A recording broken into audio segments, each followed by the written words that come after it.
வீட்டிலேயே ஒரு அருமையான குளியல் சோப். இது எப்படி செய்கிறதுன்னு பார்க்கலாம். இதுக்கு ஒரு கைப்பிடி அளவு துளசி, ஒரு கைப்பிடி அளவு வேப்பிலை, ஒரு 50 கிராம் அலோவேரா ஜெல், இது மூணையும் எடுத்து க்ளீன் பண்ணி நல்லா சுத்தம் பண்ணிவிட்டு மிக்சியில் அரைச்சி அதை வடிகட்டி சாராக எடுத்து வச்சுக்குவோம்.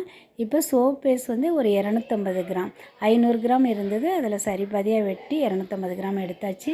இதை சின்ன சின்ன பீஸாக கட் பண்ணி நம்ம டபுள் பாயில்டு மெத்தடில் இதை கரைச்சி எடுத்துக்குவோம்.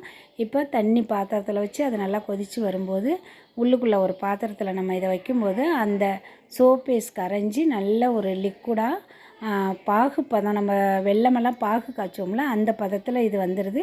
அதோட ஒரு ஸ்பூன் தேங்காய் எண்ணெயும் போட்டுக்குவோம். அது தேங்காய் எண்ணெய் போட்டுட்டு அதோட நம்ம கரைச்சி வச்ச இந்த துளசி, வேப்பிலை, கத்தாழை ஜெல், இது மூணையும் கலந்து அப்படியே ஒன்றாவே எடுத்து ஊற்றி காய்ச்சுவோம். ஒரு 2 அல்லது ஒரு 2.5 நிமிஷம் அது காய்ச்சும்போது நல்ல ஒரு திக்கான கன்சிஸ்டன்சியில் இருக்குது. 2.5 நிமிஷத்தில் நம்ம எடுத்து ஊற்றிக்கலாம்.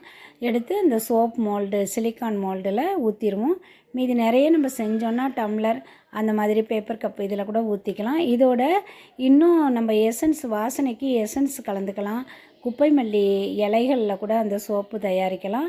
இதே மாதிரி செஞ்சு பாருங்கள். இது வந்து நம்ம வீட்டிலையே செய்யும்போது இன்னும் ரொம்ப கடையில் வாங்காமல் வீட்டிலையே செஞ்சு யூஸ் பண்ணும்போது ரொம்ப நம்மளுக்கு குழந்தைங்களுக்கும் குளிப்பாட்டுறதுக்கும் சரி, நம்மளுக்கும் பெரியவங்க யூஸ் பண்ணுறதுக்கும் ரொம்ப நல்லாயிருக்கும். செஞ்சு பாருங்கள். பிடிச்சிருந்தால் லைக் பண்ணுங்கள், ஷேர் பண்ணுங்கள், கமெண்ட் பண்ணுங்கள். தேங்க்யூ.